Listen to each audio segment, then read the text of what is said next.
नमस्कार दर्शक बंधु आज किसी गुरुत्वपूर्ण खबर चैनल नुआ थे चैनल टी सब्सक्राइब करेंगे लाइक करेंगे डेरी नक आज गुरुत्वपूर्ण खबर पर नजर पकाइबा। आज प्रथम खबर पाणीपाग सूचना राज्यर 40 डिग्री उपरे 29 सहर तापमात्रा संपूर्ण खबर राज्य में तातेर ताऊ जारी रही लगातार 2 दिन हम राज्यर एकाधिक सहर तापमात्रा 40 डिग्री अतिक्रम करने सह अनेक सहर तापमात्रा 41 डिग्री अतिक्रम करिछि। मंगलवार राज्यर 29 सहर तापमात्रा 40 डिग्री अतिक्रम करथिया बेले 18 सहर 41 डिग्री किंबा अधिक दिन तापमात्रा रेकर्ड कराइछि। चलित ग्रीष्म ऋतु में सर्वोच्च तापमात्रा 43.6 डिग्री बारिपदा राज्यर उत्तप्त सहर पलटिछि। आहुरी तापमात्रा बढ़िया बोली पाणीपाग विभाग पक्षरु आकलन करा जायछि। आगामी 2 दिन मध्य तापमात्रा 2 रु 3 डिग्री बढ़ी पारे। 18 रु 20 तारिख मध्य शिखर छुई पारे ग्रीष्म लहरी। किछि अंचल रे तापमात्रा 50 डिग्री छुईबा नहीं पाणीपाग विभाग आकलन करिछि, जहाँकि सूचना मिली। परवर्ती सूचना कर्मचारी को पुणी बड़ उपहार देले सरकार संपूर्ण खबर केंद्र सरकार लक्ष लक्ष कर्मचारी डीए को 50% वृद्धि करछन्ती। मार्च प्रथम सप्ताह रे सरकार यह घोषणा करथिले। सप्तम वेतन आयोग अनुसार जदि डीए 50% को वृद्धि हुए तेबे घर भड़ा और किछि भत्तारे मध्य परिवर्तन आसिबो।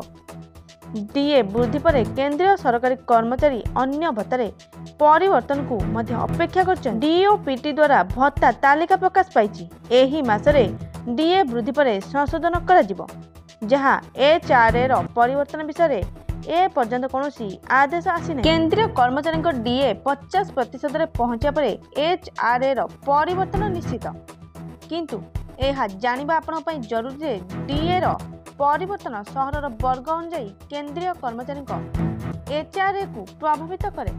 एचआरए रो गणना पई सहर गुड़िक निर्दिष्ट जिनिस आधार रे एक्स वाई और जेड श्रेणी विभक्त होता है। यथाक्रमे 24%, 12% और 8% को वृद्धि कराई, जहाँकि सूचना मिली। परवर्ती सूचना चाषी आसला बहुत खुशी खबर संपूर्ण खबर चाषी चाष करने को कम कष्ट कर न चाष उपयुक्त जमी सार खत एवं प्रचुर परिमाण रे जलर आवश्यकता रही है। जल बिना चाष हो पारि न था। एसबू जेभली चाषी पर्याप्त परिमाण रे पाई परिबे से नहीं अनेक योजना कार्यकारी कर सरकार। विशेषकर चाष जमी जल जोगाई देवा को अनेक योजना कार्यकारी करा जाउची। सेथि मध्यरु गोटिए योजना हेउची कृषि सिंचाई योजना। उद्यान कृषि विभाग पक्षरु चाषी को सर्वाधिक 25,000 टंका पर्यंत सब्सिडी जोगाई दिया बेले मोटर पंप पई सर्वाधिक 15 टंका पर्यंत राशि जोगाई दिया। अर्थात जलसेचन 40,000 टंका पर्यंत सब्सिडी प्रदान करा सूचना आसी। परवर्ती सूचना भारत रेलवे रे पूरण हेब 4,600 रु अधिक पदवी संपूर्ण खबर भारतीय रेलवे बाहला बड़ नियुक्ति सुजोग। अनेक रेलवे चाकरी करने आग्रह करथांती। जदि आपण एथि आशायी बा इच्छुक तेबे तुरंत आवेदन करनियंतु।